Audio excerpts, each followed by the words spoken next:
গত 19শে এপ্রিল থেকে শুরু হয়েছে 18তম লোকসভা নির্বাচন, যেখানে ভারতের প্রায় 90 কোটি ভোটার 543টি সাংসদ পদে নির্বাচনের জন্য ভোট দান করছেন। জাতীয় নির্বাচন কমিশনের নির্দেশ অনুযায়ী এই নির্বাচনে ভোট গ্রহণ প্রক্রিয়া হচ্ছে মোট 7টি দফায়। এই 7টি দফার মধ্যে গত 19শে এপ্রিল এবং 26শে এপ্রিল তারিখে প্রথম 2 দফার ভোট সম্পন্ন হয়েছে। তবে এখনও 354টি আসনের নির্বাচন বাকি রয়েছে। এই নির্বাচনে 2টি মহাজোট সংখ্যাগরিষ্ঠতা লাভের জন্য পরস্পরের সাথে প্রতিদ্বন্দ্বিতা করছে, আর ভারতের বেশিরভাগ রাজনৈতিক দলই এই 2টি মহাজোটের কোনো না কোনোটির সাথে যোগ দিয়েছে।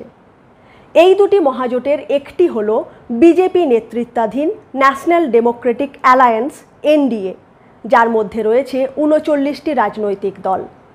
এনডিএর বিরুদ্ধে প্রতিদ্বন্দ্বিতাকারী মহাজোটটি হল কংগ্রেস, আপ, আরজেডি, সিপিআইএম এর মতো 25টি রাজনৈতিক দল মিলে গঠিত Indian national developmental inclusive alliance বা ইন্ডিয়া জোট। তবে বহুজন সমাজবাদী পার্টি, বিজু জনতা দল, তৃণমূল কংগ্রেস, ওয়াইএসআর কংগ্রেসের মতো দলগুলি এই 2টি মহাজোটের কোনোটিরই শরিক না হয়ে একা লড়াই করার সিদ্ধান্ত নিয়েছে। আর এই সমস্ত রাজনৈতিক দলগুলির নেতা নেত্রীরা ভাষণ দেওয়ার সময় প্রতিশ্রুতির বন্যা বইয়ে দিচ্ছেন। তারা বলছেন তাদের নির্বাচিত করলে তারা জনগণের জন্য এই কাজ করবেন, নাগরিকদের এই পরিষেবা দেবেন। गारंटी पूरा होने की भी गारंटी। एक झटके से हिंदुस्तान से हम गरीबी को मिटा देंगे। डबल डबल चाकरी হবে, डबल डबल শিক্ষা হবে, डबल डबल কাজ হবে। কিন্তু তাদের নির্বাচনী ইস্তেহারে কি সেই প্রতিশ্রুতিগুলি রয়েছে? ভাষণ দেওয়ার সময় নেতা নেত্রীরা যেভাবে বড় বড় কথা বলেন, সেই কথাগুলি কি তাদের নির্বাচনী ইস্তেহারের ছাপা অক্ষরগুলিতেও প্রতিফলিত হয়? কারণ নির্বাচনী ইস্তেহারে একটি রাজনৈতিক দল সরকারে আসার পর কি কি কাজ করবে তার একটা লিস্ট দেওয়া থাকে, তাই সরকারের ওপর সেগুলি পূরণ করার চাপ খানিকটা হলেও থাকে। সচেতন নাগরিক হিসেবে প্রত্যেকটি ভোটারের উচিত সেই সব নির্বাচনী ইস্তেহারগুলি পড়ে দেখা, যাতে রাজনৈতিক দলগুলির উদ্দেশ্য সম্পর্কে একটা ধারণা পাওয়া যায়। তবে দুর্ভাগ্যজনক হলেও সত্যি, ভারতের সংখ্যাগরিষ্ঠ মানুষই এই নির্বাচনী ইস্তেহারগুলি পড়ে দেখেন না। কেরালা ভারতের সবচেয়ে শিক্ষিত রাজ্য, কিন্তু সেখানেও কেবলমাত্র 40% মানুষই রাজনৈতিক দলগুলির নির্বাচনী ইস্তেহার পড়ে দেখেন। এর থেকে দেশের বাকি অংশের অবস্থা সহজেই অনুমান করা যায়। তাই আমরা এই পর্বে পশ্চিমবঙ্গের পরিপ্রেক্ষিতে 4টি প্রধান রাজনৈতিক দল, অর্থাৎ পশ্চিমবঙ্গের ক্ষমতায় থাকা তৃণমূল কংগ্রেস এবং তাদের প্রধান 3টি বিরোধী দল বিজেপি, কংগ্রেস এবং সিপিআইএম, এই 4টি দলের নির্বাচনী ইস্তেহারের বিভিন্ন দিক আপনাদের সামনে তুলে ধরার চেষ্টা করব। এই দলগুলোর মধ্যে বিজেপি নেতৃত্বাধীন এনডিএ রয়েছে কেন্দ্রের ক্ষমতায়, আর কংগ্রেস হচ্ছে এনডিএ বিরোধী ইন্ডিয়া জোটের প্রধান দল। তাই বিজেপি এবং কংগ্রেসের ইস্তেহার সম্পর্কে একটা ধারণা থাকা প্রয়োজন। এদিকে সিপিআইএম ইন্ডিয়া জোটের গুরুত্বপূর্ণ শরিক এবং তারা তাদের নির্বাচনী ইস্তেহারের ভূমিকাতেই লিখেছে যে বিজেপি এবং তার সহযোগীদের পরাজিত করে কেন্দ্রে একটি ধর্মনিরপেক্ষ সরকার প্রতিষ্ঠায় তারা সব দিক থেকে সাহায্য করবে এবং সরকারি পলিসিগুলি যাতে নিশ্চিতভাবে জনস্বার্থের অনুকূলে হয় সে ব্যাপারেও তারা নজর রাখবে। অর্থাৎ ইউপিএ 1-এর সময় যেভাবে কমন মিনিমাম প্রোগ্রামের ভিত্তিতে এবং জনস্বার্থবাহী নীতি প্রণয়ন করার কাজে তারা সরকারকে সমর্থন জানিয়েছিল, ঠিক সেভাবেই সিপিআইএম এবারেও বিজেপি বিরোধী ধর্মনিরপেক্ষ ইন্ডিয়া জোট সরকারকে সমর্থন জানাবে। অপরদিকে তৃণমূল কংগ্রেস প্রথমে ইন্ডিয়া জোটে থাকলেও পরে তারা একা লড়াই করার সিদ্ধান্ত নেয়। তবে বিজেপিকে হারিয়ে এই জোট যদি কেন্দ্রের ক্ষমতায় আসে, সেক্ষেত্রে তৃণমূল কংগ্রেস এই জোটের সাথেই যোগ দেবে বলে জানিয়েছে। রাজ্যে তারা একা লড়াই করলেও তাদের দাবি পুরো দেশের নিরিখে তারা ইন্ডিয়া জোটের সাথেই রয়েছে এবং তারা তাদের ম্যানিফেস্টোতে যে প্রতিশ্রুতি দিচ্ছে সেই সব প্রতিশ্রুতিগুলি ইন্ডিয়া জোটের সঙ্গে কেন্দ্রীয় সরকার গঠন করা মাত্রই তারা পূরণ করবে বলে ম্যানিফেস্টোতে জানিয়েছে।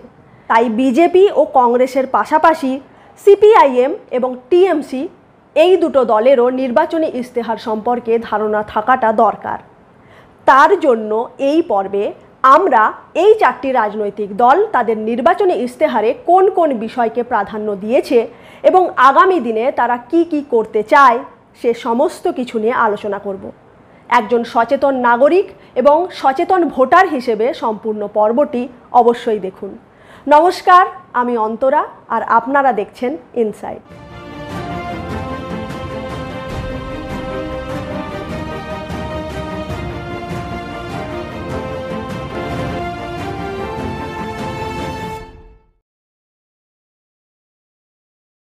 বিজেপির ম্যানিফেস্টো বা নির্বাচনী ইস্তেহারটি ৭২ পৃষ্ঠার, কংগ্রেসের ৪৬ পৃষ্ঠার, তৃণমূল কংগ্রেসের ১০০ পৃষ্ঠার এবং সিপিআইএমের নির্বাচনী ইস্তেহারটি ৬৬ পৃষ্ঠার। এই দীর্ঘ ম্যানিফেস্টোগুলির প্রতিটি পয়েন্ট নিয়ে আলোচনা করা সম্ভব নয়, তাই আমরা কয়েকটি নির্দিষ্ট বিষয় বেছে নিয়েছি, যে বিষয়গুলি আমাদের মনে হয়েছে সংখ্যাগরিষ্ঠ ভোটারের কাছে বেশি গুরুত্বপূর্ণ।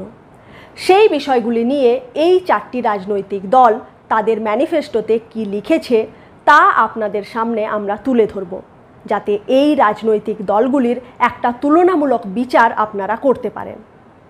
প্রথমে শুরু করব কর্মসংস্থান দিয়ে, কারণ ভারতের জনসংখ্যার ৬৫% ইয়ং পপুলেশন, যাদের বয়স ৩৫ বছরের নিচে। আর এই ইয়ং পপুলেশনের কাছে কর্মসংস্থান একটা গুরুত্বপূর্ণ বিষয়। এদিকে ভারতের বর্তমান পরিস্থিতিতে গ্র্যাজুয়েটদের মধ্যে বেকারত্বের হার ৪০%-এরও বেশি। তাই প্রথমেই দেখে নেব কর্মসংস্থান নিয়ে এই চারটি দল তাদের ম্যানিফেস্টোতে কী লিখেছে। কেন্দ্রের ক্ষমতাসীন দল বিজেপি তার ম্যানিফেস্টোর নাম দিয়েছে সংকল্পপত্র। সেখানে বলা হয়েছে, কেন্দ্র সরকার প্রধানমন্ত্রী মুদ্রা যোজনার মাধ্যমে এখনও পর্যন্ত ক্ষুদ্র এবং অতি ক্ষুদ্র উদ্যোক্তাদের ২৭ লক্ষ কোটি টাকা মূল্যের ঋণ প্রদান করেছে। এই মুদ্রা যোজনায় সর্বোচ্চ ঋণের পরিমাণ ১০ লক্ষ টাকা। তবে আগামী দিনে এই ঋণের পরিমাণ বাড়িয়ে ২০ লক্ষ টাকা করার প্রতিশ্রুতি দিয়েছে বিজেপি তার ইস্তেহারে। প্রধানমন্ত্রী কৌশল বিকাশ যোজনার মাধ্যমে ১,৪০,০০,০০০ তরুণ তরুণীকে স্কিল ট্রেনিং দেওয়া হয়েছে। তবে এ প্রসঙ্গে একটি কথা উল্লেখযোগ্য যে এই ১,৪০,০০,০০০ তরুণ তরুণীদের মধ্যে ৮০%-ই কর্মসংস্থানের কোনো সুযোগ এখনও পর্যন্ত হয়নি। তাই এদিকেও বিজেপির নজর দেওয়ার প্রয়োজন রয়েছে বলে আমরা মনে করছি।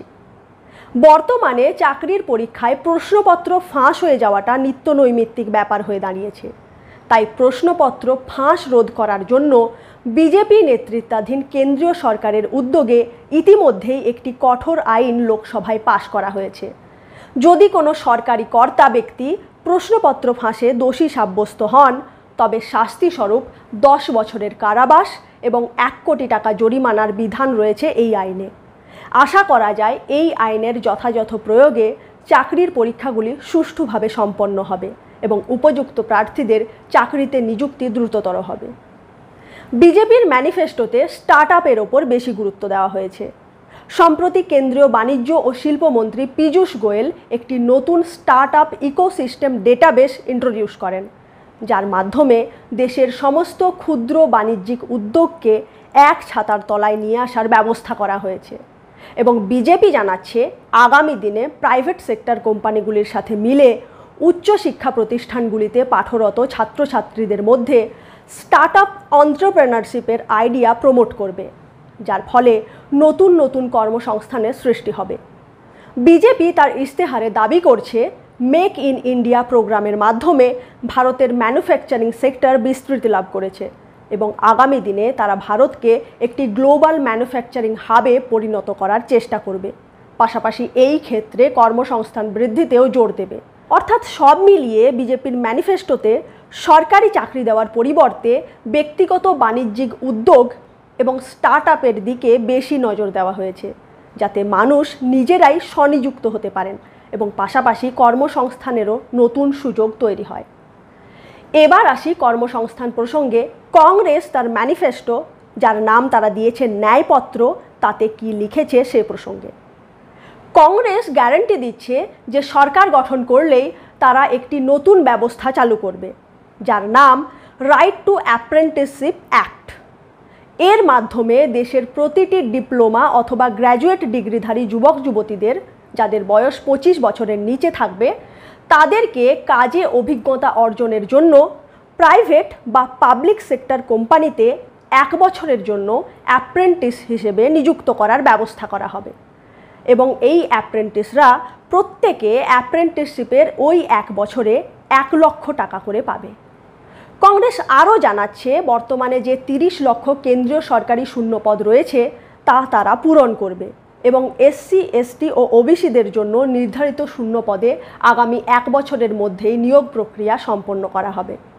পাশাপাশি প্রতিটি রাজ্যের পঞ্চায়েত এবং মিউনিসিপ্যালিটিতে যে সমস্ত শূন্যপদগুলি রয়েছে তা সংশ্লিষ্ট রাজ্য সরকারগুলির সাথে আলোচনার মাধ্যমে পূরণ করার ব্যবস্থা করা হবে।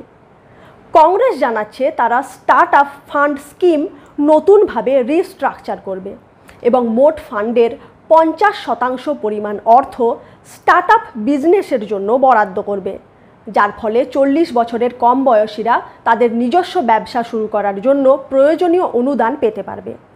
সমগ্র কেন্দ্র সরকারি চাকরিগুলির জন্য চাকরি প্রার্থীদের কোনো অ্যাপ্লিকেশন ফি দিতে হবে না। চাকরির পরীক্ষায় প্রশ্ন ফাঁসের ব্যাপারটি চাকরি প্রার্থীদের কাছে একটি গুরুত্বপূর্ণ সমস্যা। এ সমস্যার সমাধানে কংগ্রেস তার ইস্তেহারে জানাচ্ছে, এ ধরনের প্রশ্ন ফাঁস সংক্রান্ত কেসগুলির শুনানি হবে ফাস্ট ট্র্যাক কোর্টে, আর প্রশ্ন ফাঁসের জন্য যেসব পরীক্ষার্থীরা অসুবিধায় পড়েছেন তাদেরকে আর্থিক ক্ষতিপূরণ দেওয়ারও ব্যবস্থা করা হবে। এছাড়াও কংগ্রেস জানাচ্ছে, যেহেতু দেশে বেকারত্বের হার চরম সীমায় গিয়ে পৌঁছেছে, তাই যে সমস্ত ছাত্রছাত্রীরা এডুকেশনাল লোন নিয়েছে তাদের জন্য 2024-এর 15ই মার্চ পর্যন্ত সুদসহ সমস্ত এডুকেশনাল লোন মুকুব করা হবে এবং এর জন্য ব্যাংকগুলির যে ক্ষতি হবে তার জন্য সরকারিভাবে ক্ষতিপূরণের ব্যবস্থা করা হবে। তবে আরবিআইয়ের দেওয়া তথ্য অনুযায়ী 2022-23 অর্থবর্ষে ব্যাংকগুলি প্রায় 97,000 কোটি টাকার এডুকেশনাল লোন দিয়েছিল, আর তার আগের বছর অর্থাৎ 2021-22 অর্থবর্ষে এই লোনের পরিমাণ ছিল প্রায় 83,000 কোটি টাকা। এখন প্রশ্ন হচ্ছে, এই বিপুল পরিমাণ ঋণের অর্থ যদি মুকুব করতে হয় তাহলে সেই টাকার সংস্থান কংগ্রেস করবে কোথা থেকে? কংগ্রেস তার ম্যানিফেস্টোতে আরও জানাচ্ছে, করোনা মহামারীর কারণে 2020-র 1 এপ্রিল থেকে 2021-এর 30 জুন পর্যন্ত যে সমস্ত আবেদনকারীরা চাকরির পরীক্ষায় বসতে পারেননি তাদের জন্য সরকার আরও একবার পরীক্ষায় বসার ব্যবস্থা করবে। বর্তমান বিজেপি নেতৃত্বাধীন কেন্দ্রীয় সরকার সেনাবাহিনীতে ভর্তির জন্য যে অগ্নিপথ স্কিমটি চালু করেছিল, যেখানে যুবক যুবতীদের মাত্র 4 বছরের জন্য সেনাবাহিনীতে নিযুক্ত করা হচ্ছিল, কংগ্রেস জানাচ্ছে সেই স্কিমটি তারা বন্ধ করে দেবে। পরিবর্তে সেনাবাহিনীতে পুনরায় রেগুলার রিক্রুটমেন্ট চালু করবে। এবার দেখা যাক এই কর্মসংস্থানের প্রশ্নে সিপিআইএম তার ইস্তেহারে কি বলছে। সিপিআইএমের পক্ষ থেকে বলা হচ্ছে, কাজের অধিকারকে প্রত্যেক নাগরিকের মৌলিক সাংবিধানিক অধিকার হিসেবে স্বীকৃতি দেওয়া হবে। পাশাপাশি যাবতীয় সরকারি ও রাষ্ট্রায়ত্ত সংস্থার সমস্ত শূন্যপদে অবিলম্বে নিয়োগ সম্পূর্ণ করা হবে। ক্ষুদ্র ও কুটির শিল্প সহ মাঝারি আকারের সমস্ত উৎপাদনী ক্ষেত্র, যাদেরকে বলা হয় এমএসএমই, সেই সেক্টরকে মজবুত করে তোলার জন্য সরকার যথাযথ পদক্ষেপ গ্রহণ করবে। কারণ এই এমএসএমই সেক্টরকে বলা চলে ভারতীয় অর্থনীতির মেরুদণ্ড। ফোর্বস পত্রিকার একটি প্রতিবেদনে দেখা যাচ্ছে, ভারতের মোট ইন্ডাস্ট্রিয়াল প্রোডাকশনের 40% উৎপাদিত হয় ক্ষুদ্র সংস্থাগুলির দ্বারা, যা ভারতের মোট রপ্তানির 42%। আর এই এমএসএমই সেক্টর পুরো ভারত জুড়ে মোট 12 কোটি কর্মসংস্থানেরও সৃষ্টি করেছে। তাই দেশের অর্থনীতিকে শক্তিশালী করতে হলে এবং কর্মসংস্থান বৃদ্ধি করতে হলে এই এমএসএমই সেক্টরকে মজবুত করে তুলতে হবে। তার জন্য সরকার যথাযথ পদক্ষেপ গ্রহণ করবে বলে সিপিআইএমের তরফ থেকে জানানো হচ্ছে। 100 দিনের কাজের বাজেট বরাদ্দের পরিমাণ বাড়িয়ে অন্ততপক্ষে দ্বিগুণ করা হবে। পাশাপাশি 200 দিনের কাজের নিশ্চয়তা দিচ্ছে সিপিআইএম তার ইস্তেহারে। গ্রামাঞ্চলে যেরকম 100 দিনের কাজের প্রকল্প চলছে, সেরকমই আরেকটি প্রকল্প শহরাঞ্চলের জন্য চালু করার কথা সিপিআইএম জানাচ্ছে। বর্তমানে প্রতি বছর 3% করে সরকারি পদ বিলুপ্তির যে আইন রয়েছে, সিপিআইএম জানাচ্ছে সেই আইনকে তারা বাতিল করে সমস্ত শূন্য পদেই নিয়োগ করা হবে।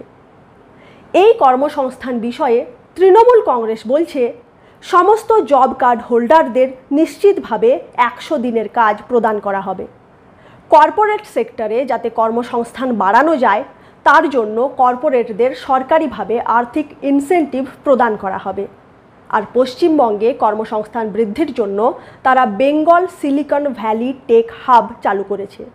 আগামী দিনে একে আরও প্রসারিত করা হবে, যার মাধ্যমে তারা দাবি করছে 50,000 প্রত্যক্ষ কর্মসংস্থান এবং হাজার হাজার পরোক্ষ কর্মসংস্থানের সৃষ্টি হবে। তৃণমূল কংগ্রেস তার ইস্তেহারে জানাচ্ছে, দেশের ইন্ডাস্ট্রিয়াল সেক্টরকে উন্নত করে তোলার জন্য এমএসএমইর ক্ষেত্রে একটি নতুন জাতীয় নীতি গ্রহণ করা হবে।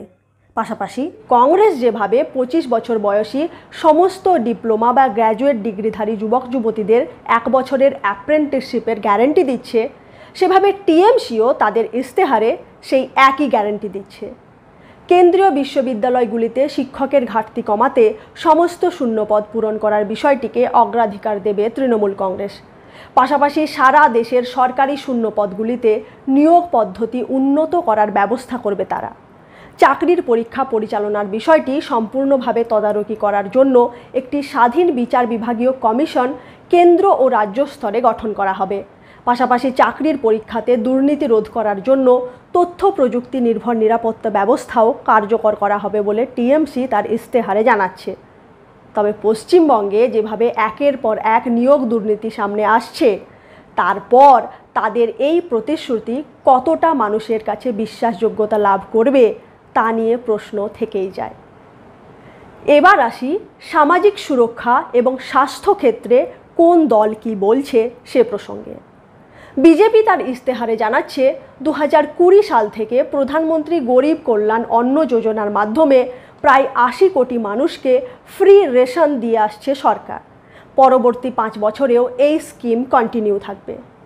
আয়ুষ্মান ভারত স্কিম, যার মাধ্যমে গরিব পরিবারগুলি 5 লক্ষ টাকা পর্যন্ত ফ্রি হেলথ ট্রিটমেন্ট পেয়ে থাকে, বিজেপি জানাচ্ছে এই স্কিমও আগামী দিনে চালু থাকবে এবং বয়স্কদেরও এই স্কিমের আওতায় নিয়ে আসা হবে। ভারতের সব দরিদ্র পরিবারগুলিকে প্রধানমন্ত্রী আবাস যোজনার মাধ্যমে নতুন বাড়ি তৈরি করে দেওয়ার প্রতিশ্রুতি দিচ্ছে বিজেপি। হর ঘর নল সে জল প্রকল্পের মাধ্যমে গ্রাম শহরের প্রতিটি বাড়িতে পরিশ্রুত পানীয় জল সরবরাহ করারও প্রতিশ্রুতি রয়েছে বিজেপির ইস্তেহারে। সাথে তারা এও জানাচ্ছে, জল অপচয় বন্ধ করার জন্য তারা নতুন টেকনোলজি ব্যবহার করবে। যদি সত্যিই জল অপচয় বন্ধ করা যায়, তবে তা আমাদের পরিবেশের ক্ষেত্রে অত্যন্ত ইতিবাচক পদক্ষেপ হবে।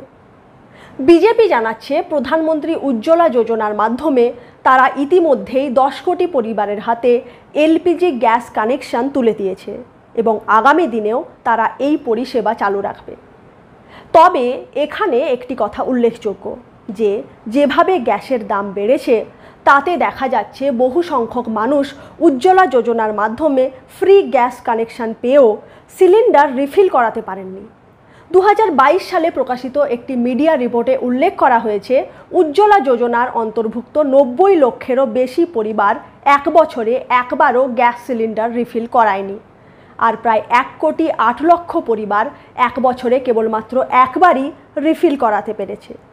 আমাদের মনে হয় গ্যাসের মূল্য নিয়ন্ত্রণের দিকে সরকারের বিশেষ নজর দেওয়া উচিত। বিজেপি জানাচ্ছে, পরিযায়ী শ্রমিক, অসংগঠিত ক্ষেত্রে কর্মরত শ্রমিক এবং ট্রাক ড্রাইভারদের শ্রমের আওতায় নিয়ে আসা হবে, যাতে তারা তাদের জন্য যে সমস্ত সরকারি প্রকল্প রয়েছে তার সুবিধে নিতে পারে। সাফাই কর্মচারীদের জন্য যে নমস্তে যোজনা রয়েছে, আগামী দিনে তা আরও বিস্তৃত করা হবে। দেশ জুড়ে জন ঔষধি কেন্দ্রের সংখ্যা আরও বাড়ানো হবে, যাতে সাধারণ মানুষ স্বল্প মূল্যে ওষুধ কিনতে পারেন।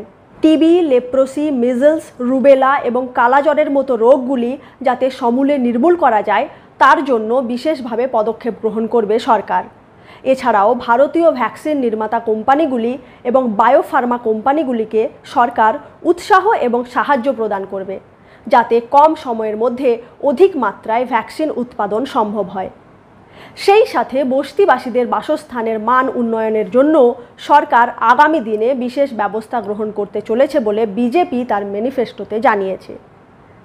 এই সামাজিক সুরক্ষা এবং স্বাস্থ্য নিয়ে কংগ্রেস তার ইস্তেহারে বলছে তারা ক্ষমতায় আসলে দেশব্যাপী জাতিভিত্তিক জনগণনা করবে, যার মাধ্যমে বিভিন্ন জাতি উপজাতিদের আর্থসামাজিক অবস্থার পূর্ণাঙ্গ তথ্য পাওয়া যাবে। আর সেই তথ্যের ওপর ভিত্তি করেই সরকার সেই সব সংশ্লিষ্ট জাতি উপজাতিদের উন্নতিকল্পে বিভিন্ন পদক্ষেপ গ্রহণ করবে। সরকারি চাকরিতে কন্ট্রাকচুয়াল পদে নিযুক্তির ব্যবস্থাকে তারা বন্ধ করে দেবে এবং সেই সব পদগুলিকে পুনরায় রেগুলারাইজ করে দেবে। ন্যূনতম মজুরি 176 টাকা থেকে বাড়িয়ে 400 টাকা করা হবে। দরিদ্রদের মধ্যে জমি বন্টন করার জন্য উপযুক্ত ব্যবস্থা গ্রহণ করবে কংগ্রেস। ভারতের সব নাগরিকের জন্য বিনামূল্যে স্বাস্থ্য পরিষেবা প্রদান করা হবে এবং রাজস্থান মডেলকে অনুসরণ করে 25 লক্ষ পর্যন্ত ক্যাশলেস ইন্স্যুরেন্সের ব্যবস্থা করা হবে। প্রতি বছর স্বাস্থ্যক্ষেত্রে বরাদ্দ বাড়ানো হবে, যাতে 2028-29 সালের মধ্যে মোট বাজেটের 4% স্বাস্থ্যক্ষেত্রে বরাদ্দ করা যায়। ক্লাস 12 পর্যন্ত সমস্ত ছাত্রছাত্রীদের মিড ডে মিল স্কিমের আওতায় নিয়ে আসা হবে। বিধবা ভাতা, বার্ধক্য ভাতা এবং প্রতিবন্ধী ভাতা বাড়িয়ে প্রতি মাসে 1000 টাকা করা হবে। আগে বয়স্ক নাগরিকদের জন্য ট্রেনের ভাড়ায় কিছু শতাংশ ছাড়ের ব্যবস্থা ছিল, তবে বর্তমানে বিজেপি নেতৃত্বাধীন কেন্দ্রীয় সরকার সেই ছাড় তুলে দিয়েছে। কংগ্রেস তার ইস্তেহারে প্রতিশ্রুতি দিচ্ছে তারা ক্ষমতায় আসলে পুনরায় সেই ব্যবস্থা চালু করবে। এখনও ভারতে নর্দমা থেকে শুরু করে সেপটিক ট্যাঙ্ক অবধি ম্যানুয়ালি পরিষ্কার করা হয়। আপনারা খবরে দেখে থাকবেন এই সব কাজে নিযুক্ত সাফাই কর্মীদের মধ্যে অনেকেই বিষাক্ত গ্যাসের জন্য প্রাণ হারান। কংগ্রেস জানিয়েছে তারা সরকারে আসলে এই ব্যবস্থাকে বন্ধ করে দেবে এবং এই কাজের সাথে যুক্ত সাফাই কর্মীদের পুনর্বাসনের ব্যবস্থা করা হবে। যারা এই সব কাজ করতে গিয়ে প্রাণ হারিয়েছেন তাদের পরিবারকে ক্ষতিপূরণ বাবদ 30 লক্ষ টাকা সরকারের তরফে দেওয়া হবে। পাশাপাশি নালা নর্দমা এবং সেপটিক ট্যাঙ্কগুলিকে পরিষ্কার করার জন্য উপযুক্ত মেশিনের ব্যবস্থা করা হবে। যদি সত্যি এটা বাস্তবায়িত হয় তবে তা আমাদের সমাজের জন্য একটি ইতিবাচক পদক্ষেপ হবে বলে আমাদের মনে হয়। এছাড়াও কংগ্রেস বলছে দরিদ্র ছাত্রছাত্রীদের জন্য, বিশেষত এসসি এবং এসটি ছাত্রছাত্রীদের জন্য প্রতি ব্লকে রেসিডেন্সিয়াল স্কুল খোলার ব্যবস্থা করবে। যাযাবর এবং বিমুক্ত উপজাতিদের শিশুদের বিনামূল্যে শিক্ষার ব্যবস্থা করবে। তবে কংগ্রেস তার ইস্তেহারে এও জানাচ্ছে যে তারা সরকারে আসলে সংবিধান সংশোধন করে এসসি এসটি ওবিসির রিজার্ভেশন 50% ওপরে নিয়ে আসবে। তবে এখানে একটা প্রশ্ন থেকেই যাচ্ছে যে সুপ্রিম কোর্ট একটি মামলার রায়ে বলেছে এসসি এসটি ওবিসিদের জন্য রিজার্ভেশন 50% বেশি করা যাবে না। তাহলে কংগ্রেস কিভাবে রিজার্ভেশন 50% ওপরে নিয়ে আসবে? আবার অপর দিকে তারা বলছে ইকোনমিক্যালি উইকার সেকশনের জন্য যে 10% রিজার্ভেশন বরাদ্দ রয়েছে তা সব কাস্ট এবং কমিউনিটির জন্য প্রযোজ্য হবে। অর্থাৎ পূর্বের ব্যবস্থায় যেখানে এই ইকোনমিক্যালি উইকার সেকশনে কেবলমাত্র জেনারেলরাই বিবেচ্য হতেন, সেখানে কংগ্রেস বলছে নতুন ব্যবস্থায় জেনারেলের পাশাপাশি এসসি এসটি ওবিসি সহ সব ধরনের কাস্ট এবং কমিউনিটির ক্যান্ডিডেটদেরই বিবেচনা করা হবে। এখন এই দুটি নির্বাচনী প্রতিশ্রুতি কতটা বাস্তবসম্মত আর সমাজের পক্ষে কতটা হিতকর হবে তা নিয়ে প্রশ্ন থেকেই যায়। এবার দেখা যাক এই সামাজিক সুরক্ষা এবং স্বাস্থ্য নিয়ে সিপিআইএম তার ইস্তেহারে কি বলছে। সিপিআইএম বলছে বর্তমান বিজেপি নেতৃত্বাধীন কেন্দ্র সরকারের কার্যকালে বিশ্ব ক্ষুধা সূচকে 125টি দেশের মধ্যে ভারত 111 নম্বর স্থানে গিয়ে পৌঁছেছে। বিশেষত নারী ও শিশুদের মধ্যে অপুষ্টি এবং ক্ষুধার হার উল্লেখযোগ্যভাবে বৃদ্ধি পেয়েছে। দেশের 50% মহিলা রক্তাল্পতায় ভুগছেন। রাষ্ট্রসংঘের অন্তর্গত হু, ইউনিসেফের মতো 5টি সংস্থা মিলে প্রতি বছর একটি করে রিপোর্ট প্রকাশ করে, যার নাম the state of food security and nutrition in the world, সংক্ষেপে SOFI। 2023 সালের SOFI রিপোর্ট বলছে 74.1% ভারতীয় নাগরিকের ক্রয় ক্ষমতাই নেই যথাযথ পুষ্টিকর খাবার কেনার। এই অবস্থায় সিপিআইএম বলছে দেশের 81 কোটি দরিদ্র মানুষের জন্য বিনামূল্যে 5 কেজি করে খাদ্যশস্য বন্টন করা হবে এবং আরও 5 কেজি খাদ্যশস্য ভর্তুকিতে বন্টন করা হবে। অর্থাৎ 3 টাকা কেজি দরে চাল, 2 টাকা কেজি দরে গম, 1 টাকা কেজি দরে দানাশস্য এইভাবে। পাশাপাশি অন্যান্য নিত্য প্রয়োজনীয় পণ্য যেমন ডাল, ভোজ্য তেল, চিনি, কেরোসিন ইত্যাদি নিয়ন্ত্রিত দামে সরবরাহ করার ব্যবস্থা করা হবে। আইসিডিএস এবং মিড ডে মিলের জন্য বরাদ্দ বাড়ানো হবে, যার ফলে শিশু ও ছাত্রছাত্রীদের পুষ্টিকর খাবার দেওয়া সম্ভব হবে। সমাজের প্রান্তিক মানুষ যেমন পরিযায়ী শ্রমিক, নিঃসম্বল বিধবা ও প্রতিবন্ধীদের জন্য বিনামূল্যে রান্নাঘরের মতো প্রকল্প চালু করা হবে। পুরো দেশ জুড়ে শ্রমিকদের ন্যূনতম মজুরি অন্ততপক্ষে 700 টাকা করা হবে এবং সরকারি বা বেসরকারি যে কোনো ক্ষেত্রে মাসিক ন্যূনতম বেতন অন্ততপক্ষে 26,000 টাকা করা হবে। প্রাকৃতিক গ্যাস ও এলপিজি গ্যাসের সিলিন্ডারের দাম সরকারিভাবে নিয়ন্ত্রণ করা হবে। আধার সংযোগ ছাড়াই পরিবার পিছু বছরে 12টি এলপিজি সিলিন্ডার সরকারি ভর্তুকিযুক্ত হারে সরবরাহ করা হবে। অত্যাবশ্যকীয় ওষুধের দাম নিয়ন্ত্রণ করা হবে। আয়ুষ্মান ভারত স্বাস্থ্য বীমা প্রকল্প বাতিল করা হবে, কারণ এই প্রকল্পের মাধ্যমে সরকারি অর্থ ঘুরে ফিরে সেই কর্পোরেটের হাতে গিয়ে পৌঁছচ্ছে বলে সিপিআইএম দাবি করছে, যার ফলে সরকারি স্বাস্থ্য ব্যবস্থার এতে বিন্দুমাত্র উন্নতি লাভ হচ্ছে না। তাই সিপিআইএম বলছে, সরকারি স্বাস্থ্য ব্যবস্থাকে উন্নত করার মাধ্যমে জনস্বাস্থ্য ব্যবস্থা সম্পূর্ণরূপে সরকারি এবং সার্বজনীন করা হবে। স্বাস্থ্যক্ষেত্রে বরাদ্দ বাড়িয়ে জিডিপির 5% করা হবে। সেই সাথে দেশের প্রতিটি শিশুর পুষ্টি, টিকাকরণ, নিয়মিত হেলথ চেকআপ এবং দ্রুত উন্নত চিকিৎসার ব্যবস্থার মতো বিষয়গুলিকে গুরুত্ব দেবে সরকার। শিশু শ্রম পুরোপুরি নিষিদ্ধ করা হবে এবং শিশু শ্রমিকদের পুনর্বাসনের জন্য সংশ্লিষ্ট প্রকল্পগুলির বাস্তবায়নের জন্য বরাদ্দ বাড়ানো হবে। ম্যানুয়াল স্ক্যাভেঞ্জিং পুরোপুরিভাবে বন্ধ করা হবে আর সেই সব সাফাই কর্মীদের উপযুক্ত পুনর্বাসনের ব্যবস্থা করা হবে। মূল্যবৃদ্ধি নিয়ন্ত্রণের জন্য উপযুক্ত পলিসি এবং জরুরি ভিত্তিতে পেট্রোলিয়াম পণ্যের ওপর কর হ্রাস করারও ব্যবস্থা গ্রহণ করবে সিপিআইএম। সামাজিক সুরক্ষা ও স্বাস্থ্য নিয়ে তৃণমূল কংগ্রেস তার ইস্তেহারে জানাচ্ছে, বর্তমান বিজেপি নেতৃত্বাধীন কেন্দ্রীয় সরকার পশ্চিমবঙ্গের জন্য নির্ধারিত প্রধানমন্ত্রী আবাস যোজনা তহবিলের 8,140 কোটি টাকা আটকে রেখেছে, যার ফলে পশ্চিমবঙ্গের 11.3 লক্ষ উপভোক্তা তাদের বাড়ি থেকে বঞ্চিত হয়েছেন। তবে তৃণমূল কংগ্রেস সম্পূর্ণরূপে রাজ্যের তহবিলে পশ্চিমবঙ্গে 11.2 লক্ষ বাড়ি তৈরি করবে বলে প্রতিশ্রুতি দিচ্ছে। পশ্চিমবঙ্গের 1 কোটি পরিবারকে নলবাহিত পরিশ্রুত পানীয় জলের সুবিধা প্রদান করা হবে। কলকাতা মেট্রো আরও সম্প্রসারিত করা হবে। ঘাটাল মাস্টার প্ল্যান সময় মতো বাস্তবায়িত করা হবে। পাশাপাশি পুরো দেশের নিরিখে তৃণমূল কংগ্রেস জানাচ্ছে যে কেন্দ্রীয় আবাস যোজনার মাধ্যমে দরিদ্র পরিবারগুলির জন্য দ্রুত আবাসনের ব্যবস্থা করা হবে। রেলওয়ে পরিকাঠামো ঢেলে সাজানোর জন্য উপযুক্ত পরিকল্পনা প্রণয়ন করা হবে। টিএমসি বলছে, পেট্রোল, ডিজেল এবং এলপিজি সিলিন্ডারের দামের সর্বোচ্চ সীমা বেঁধে দেওয়া হবে। প্রতি বছর ভারতের সকল বিপিএল পরিবারগুলিকে বিনামূল্যে 10টি এলপিজি সিলিন্ডার দেওয়া হবে। চাল, ডাল, গম, ভোজ্য তেল ইত্যাদি প্রয়োজনীয় খাদ্যপণ্যের ওপর জিএসটি ছাড় দেওয়া হবে এবং প্রতিটি রেশন কার্ড পিছু 5 কেজি করে খাদ্যশস্য বিনামূল্যে গ্রাহকদের ঘরে পৌঁছে দেওয়া হবে। দেশজুড়ে সমস্ত শ্রমিকদের ন্যূনতম মজুরি বাড়িয়ে 400 টাকা করা হবে। বার্ধক্য ভাতা বাড়িয়ে প্রতি মাসে 1000 টাকা করা হবে। স্বাস্থ্যক্ষেত্রে বরাদ্দ বাড়িয়ে মোট বাজেটের 6% করা হবে। আয়ুষ্মান ভারত প্রকল্পের পরিবর্তে স্বাস্থ্য সাথী প্রকল্পকে পুরো দেশে চালু করা হবে এবং 10 লক্ষ টাকা পর্যন্ত চিকিৎসা বীমা প্রদান করা হবে। দেশে সদ্যজাত শিশু মৃত্যু এবং প্রসূতি মৃত্যুর হার কমানোর লক্ষ্যে সদ্যজাত শিশু ও মায়ের জন্য মৈত্রী সম্পূরণ পুষ্টি উদ্যোগ চালু করা হবে।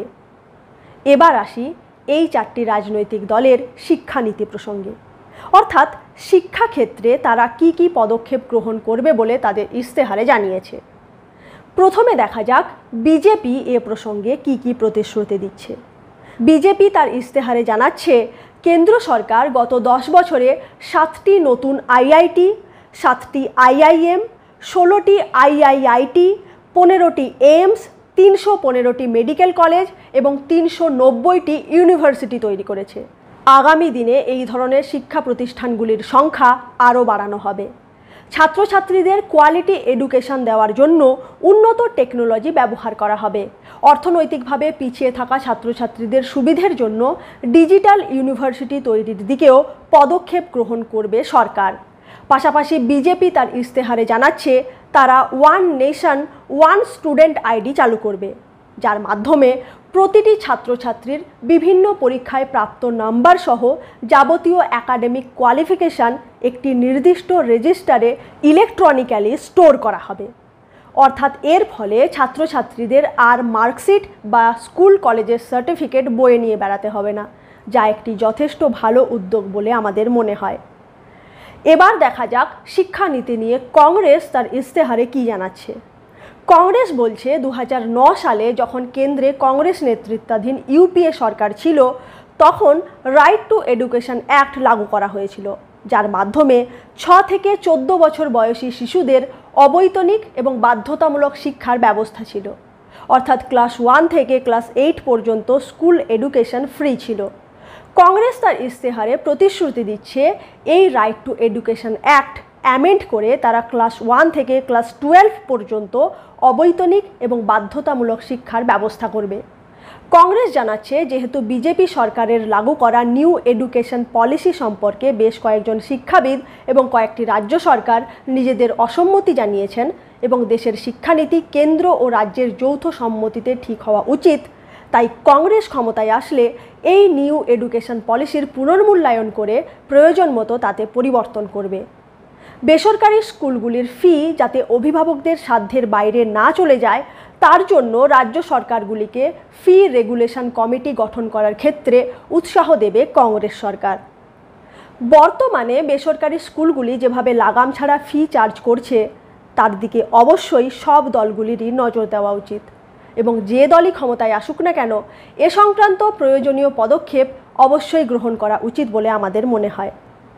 কংগ্রেস তার ইস্তেহারে জানাচ্ছে স্কুলে প্রত্যেক শ্রেণীর যাতে একটি নির্দিষ্ট শ্রেণীকক্ষ থাকে এবং ক্লাসের প্রতিটি সাবজেক্টের যাতে একজন করে নির্দিষ্ট শিক্ষক থাকেন সেদিকেও লক্ষ্য রাখবে সরকার। রেগুলার শিক্ষক পদে কন্ট্রাকচুয়াল শিক্ষক নিযুক্তি বন্ধ করা হবে। স্কুল ছুটের সংখ্যা কমাতে স্কলারশিপ প্রোগ্রাম চালু করা হবে। কেন্দ্রীয় বিদ্যালয়, নবোদয় বিদ্যালয় এবং কস্তুরবা গান্ধী বালিকা বিদ্যালয়ের সংখ্যা বাড়ানো হবে। দেশের সব কেন্দ্রীয় বিশ্ববিদ্যালয় এবং অন্যান্য কেন্দ্রীয় শিক্ষা প্রতিষ্ঠানগুলির সমস্ত শূন্য পদে অবিলম্বে নিয়োগ করা হবে। এবার এই শিক্ষানীতি নিয়ে সিপিআইএম তার ইস্তেহারে কি জানাচ্ছে সে প্রসঙ্গে আসি।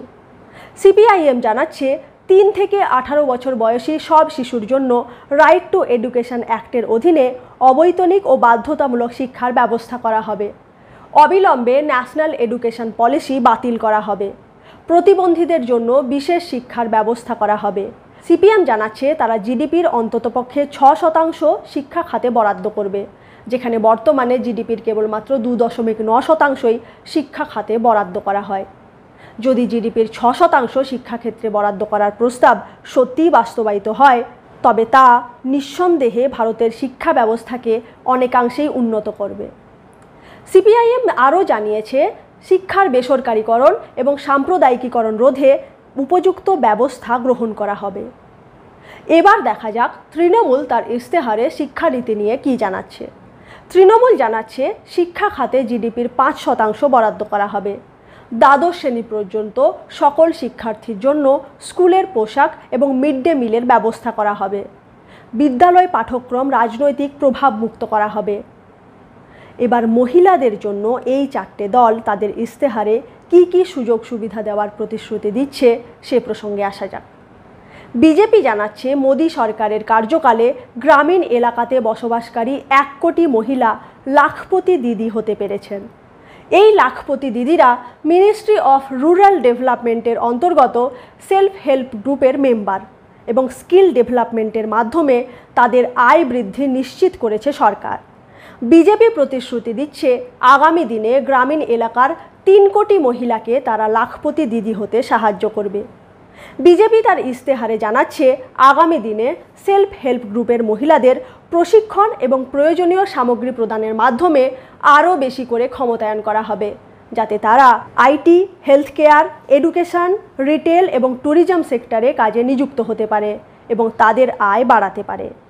কর্মক্ষেত্রে মহিলাদের অংশীদারিত্ব বাড়ানোর জন্য মহিলাদের থাকার জন্য হোস্টেল, তাদের সন্তানদের জন্য ক্রেশ ইত্যাদি চালু করার ব্যবস্থা করা হবে বলে বিজেপি প্রতিশ্রুতি দিচ্ছে। মহিলারা যাতে রোগমুক্ত জীবন পেতে পারেন তার জন্য anaemia, breast cancer, cervical cancer এবং অস্টিওপোরোসিস রোধে সরকার বিশেষ ব্যবস্থা গ্রহণ করবে। পাশাপাশি স্বচ্ছ ভারত মিশন প্রকল্পের অধীনে মহিলাদের জন্য পাবলিক এবং ইন্ডিভিজুয়াল টয়লেটের ব্যবস্থা করা হবে। ভারতে পাবলিক টয়লেটের সত্যিই চরম অভাব রয়েছে। যদি এই প্রকল্পটি কার্যকর করা যায় তবে নিশ্চিতভাবে মহিলাদের জন্য বিশেষ সহায়ক হবে। এবার আসি কংগ্রেস তার ম্যানিফেস্টোতে মহিলাদের জন্য কি কি সুযোগ সুবিধার প্রতিশ্রুতি দিচ্ছে সে প্রসঙ্গে।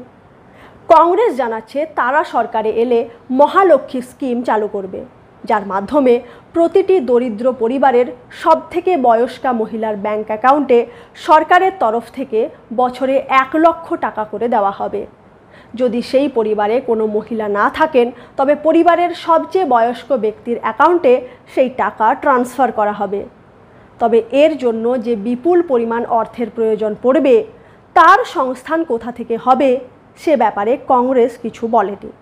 অবশ্য তারা তাদের ইশতেহারে এটা জানিয়েছে যে এই মহালক্ষ্মী স্কিম পুরো ভারতে একসাথে চালু করা হবে না, ধাপে ধাপে চালু করা হবে এবং এর ফলে দারিদ্র্য দূরীকরণে কতটা সহায়তা হচ্ছে প্রতি বছর তা মূল্যায়ন করে সেই মতো প্রাপকদের সংখ্যা নির্ধারণ করা হবে। 2025 সাল থেকে কেন্দ্র সরকারি চাকরিগুলির ক্ষেত্রে 50% আসন মহিলাদের জন্য সংরক্ষিত রাখা হবে। মহিলাদের বেতন বৈষম্য কমানোর জন্য সমকাজে সমবেতন নীতি লাগু করা হবে। আশাকর্মী, অঙ্গনওয়াড়ি কর্মী এবং মিড ডে মিল রান্নাকারীদের বেতন বাবদ কেন্দ্র সরকার যত টাকা বরাদ্দ করে তা দ্বিগুণ করা হবে। Marriage, succession, inheritance, adoption, guardianship এই সমস্ত ক্ষেত্রে পুরুষ ও নারীর যাতে সমান অধিকার থাকে তার জন্য সরকার উপযুক্ত পদক্ষেপ গ্রহণ করবে বলে কংগ্রেস জানিয়েছে। পরিযায়ী মহিলা শ্রমিকদের থাকার জন্য নাইট সেন্টার এবং স্বচ্ছ পাবলিক টয়লেট নির্মাণের জন্য কেন্দ্র সরকার রাজ্য সরকারগুলিকে অর্থ সাহায্য দেবে। কেন্দ্র ও রাজ্য সরকারের যৌথ উদ্যোগে প্রতি জেলাতে অন্ততপক্ষে একটি করে সাবিত্রীবাই ফুলে হোস্টেল নির্মাণ করা হবে যাতে কর্মরত মহিলারা থাকতে পারেন। এবার আসি সিপিআইএম তার ইশতেহারে মহিলাদের জন্য কি কি প্রতিশ্রুতি দিচ্ছে সে প্রসঙ্গে। সিপিআইএম বলছে পার্লামেন্টে মহিলাদের জন্য 33% আসন অবিলম্বে সংরক্ষণ করার ব্যবস্থা করা হবে। খাদ্য নিরাপত্তা আইনের মাধ্যমে অন্তঃসত্ত্বা মহিলাদের 6000 টাকা ভাতা দেওয়া হবে। মহিলারা যাতে বৈবাহিক ও উত্তরাধিকার সূত্রে প্রাপ্ত সম্পত্তিতে সমান অধিকার পান তার জন্য সুনির্দিষ্ট আইন চালু করা হবে। সমকাজে সমবেতন আইন তারা চালু করবে। স্বনির্ভর গোষ্ঠীগুলি যদি ব্যাংক থেকে ঋণ নেয় তবে তার সুদের হার 4% বেশি কোনো মতেই করা হবে না। এসসি ও এসটি সম্প্রদায়ভুক্ত মহিলাদের বিরুদ্ধে জাতিভিত্তিক অপরাধের ক্ষেত্রে শাস্তির পরিমাণ বাড়ানো হবে এবং যে সমস্ত পুলিশ কর্মীরা এই ধরনের ঘটনার ক্ষেত্রে পদক্ষেপ নিতে দেরি করবে তাদের বিরুদ্ধে জরিমানার ব্যবস্থা করা হবে। এবার দেখা যাক তৃণমূল তার ইশতেহারে মহিলাদের জন্য কি কি প্রতিশ্রুতি দিচ্ছে। তৃণমূল কংগ্রেস জানাচ্ছে লক্ষ্মীর ভাণ্ডার প্রকল্পের মাধ্যমে পশ্চিমবঙ্গের 2 কোটির বেশি মহিলা অর্থনৈতিকভাবে স্বনির্ভর হয়ে উঠেছেন। এইভাবে আগামী দিনে এই লক্ষ্মীর ভাণ্ডার প্রকল্প সারা দেশে লাগু করা হবে, যার মাধ্যমে এসসি ও এসটি সম্প্রদায়ভুক্ত মহিলারা প্রতি মাসে 1200 টাকা এবং জেনারেল ক্যাটাগরিভুক্ত মহিলারা প্রতি মাসে 1000 টাকা পাবেন। অল্প বয়সী ছাত্রীদের যাতে বিয়ে না দেওয়া হয় তার জন্য তৃণমূল কংগ্রেস জানাচ্ছে তারা 13 থেকে 18 বছর বয়সী সমস্ত ছাত্রীদের শর্ত সাপেক্ষে প্রতি বছর 1000 টাকা স্কলারশিপ দেওয়ার ব্যবস্থা করবে। শর্ত এই যে কেবলমাত্র অবিবাহিত ছাত্রীরাই এই স্কলারশিপ পাবে। 18 বছর বয়সী ছাত্রীদের উচ্চশিক্ষার জন্য সরকারের তরফ থেকে 25,000 টাকার এককালীন অনুদান প্রদান করা হবে। মহিলা ও শিশুদের বিরুদ্ধে হওয়া অপরাধগুলির দ্রুত বিচারের জন্য দেশের প্রতিটি জেলায় ফাস্ট ট্র্যাক আদালত প্রতিষ্ঠা করা হবে। পশ্চিমবঙ্গের বিধানসভায় মহিলাদের জন্য 33% আসন সংরক্ষণ করা হবে। এ তো গেল মহিলাদের কথা। এবার পরের বিষয়ে আসি। সাম্প্রতিক সময়ে ভারতে যেভাবে দীর্ঘকালব্যাপী কৃষক আন্দোলন চলেছে তাতে কৃষিক্ষেত্রটি সব রাজনৈতিক দলের কাছেই অন্যতম গুরুত্বপূর্ণ বিষয় হয়ে উঠেছে। তাই কৃষিক্ষেত্রে এই 4টি দল কি কি প্রতিশ্রুতি দিচ্ছে তা এবার দেখে নেওয়া যাক। বিজেপি তার ইস্তেহারে জানাচ্ছে, কৃষকদের জন্য প্রধানমন্ত্রী কিষাণ সম্মান নিধি যোজনার মাধ্যমে বার্ষিক 6,000 টাকা সহায়তার যে প্রকল্পটি চলছে সেই প্রকল্পটি আগামী দিনেও জারি থাকবে। ফসলের ন্যূনতম সহায়ক মূল্য অর্থাৎ এমএসপি অনেকটা বাড়ানো হবে। প্রধানমন্ত্রী ফসল বীমা যোজনা নামক যে প্রকল্পটি বর্তমানে চলছে তা আরও ভালোভাবে কার্যকরী করা হবে। সেচ ব্যবস্থাকে আরও উন্নত করা হবে। কংগ্রেস তার নির্বাচনী ইস্তেহারে জানাচ্ছে, স্বামীনাথন কমিশনের সুপারিশ অনুযায়ী ফসলের ন্যূনতম সহায়ক মূল্য প্রতি বছর নির্ধারণ করা হবে এবং তা নিশ্চিতভাবে কৃষকদের কাছে পৌঁছে দেওয়া হবে। শস্য বীমার ব্যবস্থা করা হবে। প্রতিটি জেলায় একটি করে এগ্রিকালচারাল কলেজ এবং ভেটেনারি কলেজ স্থাপন করা হবে। এবার আসি সিপিআইএম এই কৃষিক্ষেত্রে কি কি প্রতিশ্রুতি দিচ্ছে সে প্রসঙ্গে। ফসলের ন্যূনতম সহায়ক মূল্য উৎপাদন খরচের অন্ততপক্ষে 1.5 গুণ করা হবে। আগামী 3 বছরে কৃষিতে সরকারি বিনিয়োগ দ্বিগুণ করা হবে। দেশ জুড়ে সমস্ত ভাগচাষীদের অধিকার রক্ষা করা হবে। প্রান্তিক ও ক্ষুদ্র কৃষক এবং কৃষিক্ষেত্রে কর্মরত শ্রমিকদের মাসিক পেনশনের ব্যবস্থা করা হবে। কৃষিযোগ্য পতিত জমি ভূমিহীন ও দরিদ্র কৃষক পরিবারের হাতে বিনামূল্যে তুলে দেওয়া হবে এবং এক্ষেত্রে SC/STরা অগ্রাধিকার পাবে। এ প্রসঙ্গে তৃণমূল তার ইস্তেহারে জানাচ্ছে, ফসলের ন্যূনতম সহায়ক মূল্য খরচের 1.5 গুণ করা হবে।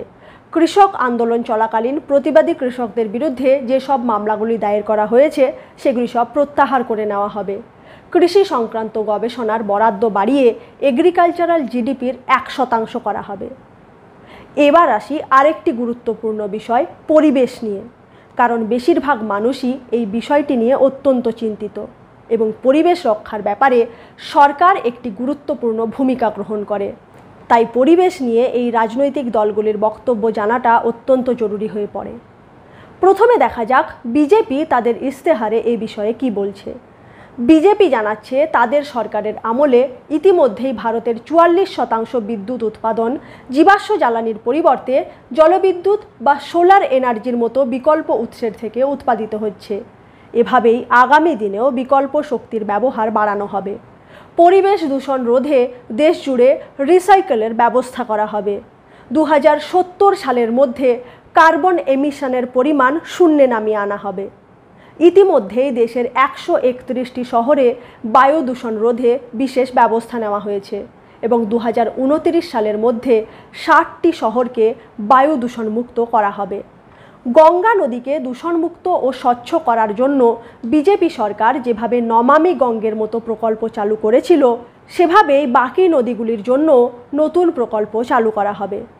তবে এখানে একটা কথা উল্লেখযোগ্য যে স্বয়ং প্রধানমন্ত্রী নরেন্দ্র মোদী খুব ধুমধামের সাথে নমামি গঙ্গে প্রকল্প চালু করলেও সেই প্রকল্পটি একেবারেই সফল হয়নি।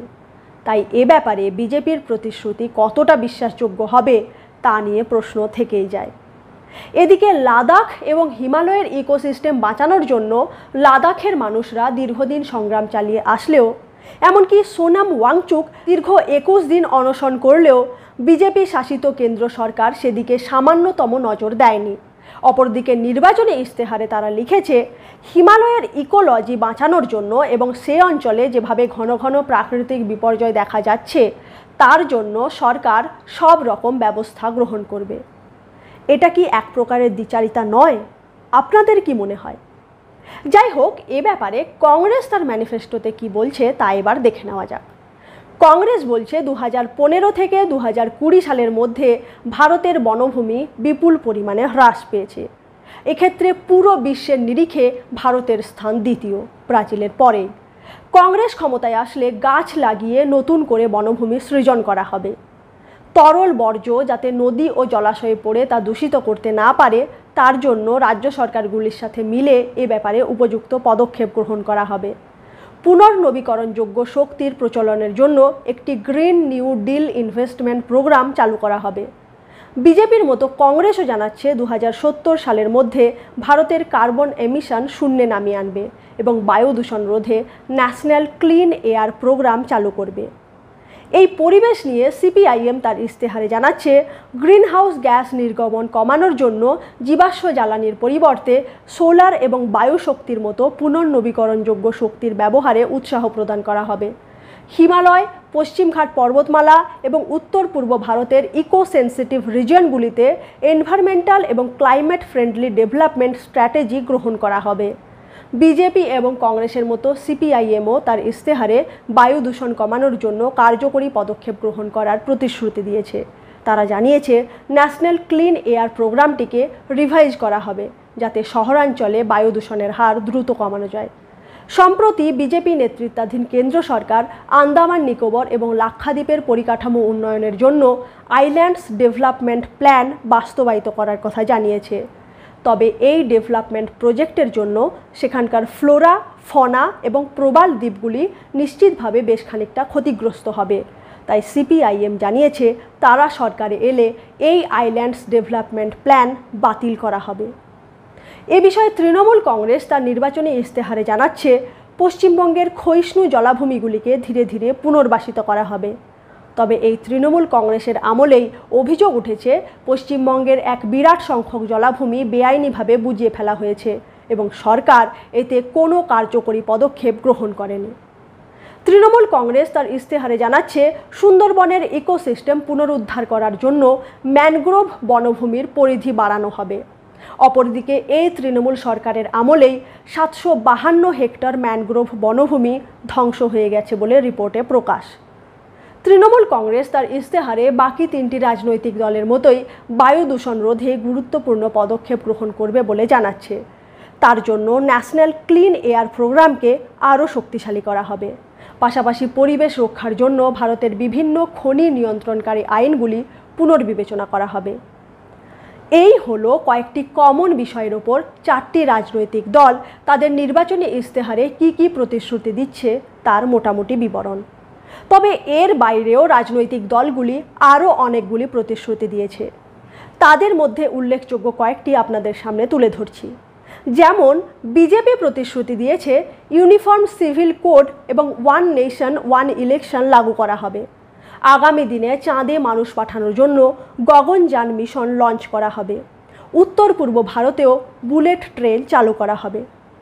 এখন বুলেট ট্রেন চালু হওয়া তো ভালো কথা, তবে আগে ভারতের সাধারণ রেলওয়ে সিস্টেমকে অবিলম্বে উন্নত করার প্রয়োজন রয়েছে বলে আমরা মনে করছি। কংগ্রেস তার নির্বাচনী ইশতেহারে প্রতিশ্রুতি দিয়েছে, জম্মু কাশ্মীর এবং পন্ডিচেরিকে পূর্ণ রাজ্যের মর্যাদা দেওয়া হবে।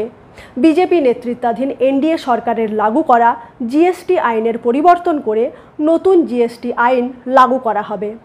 সিপিআইএম প্রতিশ্রুতি দিচ্ছে, প্রতিটি রাজ্য থেকে ট্যাক্স বাবদ কেন্দ্র সরকার যে আয় করে তার অর্ধেক রাজ্য সরকারকে দেওয়া হবে। রাজনৈতিক দলগুলির নির্বাচনী ব্যয় স্টেট ইলেকটোরাল ফান্ডের মাধ্যমে করা হবে, যাতে কর্পোরেটরা সরাসরি কোনো নির্দিষ্ট রাজনৈতিক দলকে ডোনেশন দিতে না পারে।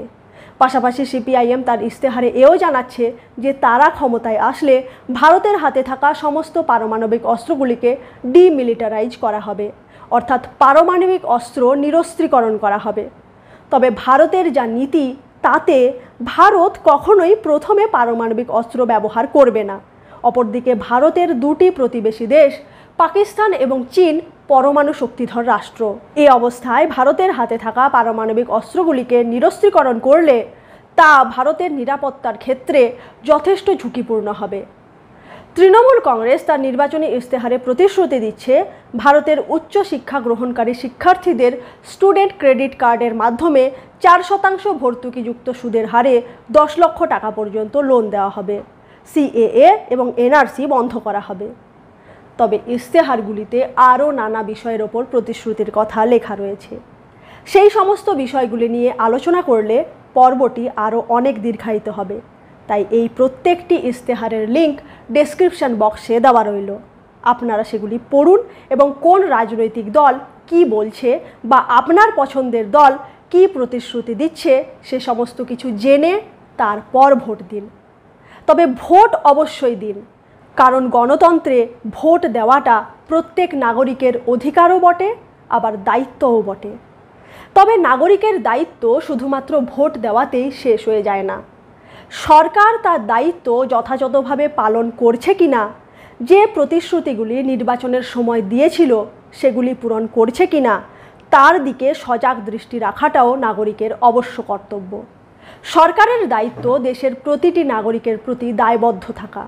তবে সরকার যদি সেই দায়বদ্ধতা যথাযথভাবে পালন না করে, তবে নাগরিকদের কর্তব্য সরকারকে তার সেই দায়বদ্ধতার কথা মনে করিয়ে দেওয়া। তবেই প্রকৃত গণতন্ত্র কায়েম হতে পারবে। এ সম্পর্কে আপনাদের কি মত তা কমেন্টের মাধ্যমে আমাদের অবশ্যই জানান। দেখা হচ্ছে আগামী পর্বে। ভালো থাকুন, সুস্থ থাকুন। ধন্যবাদ।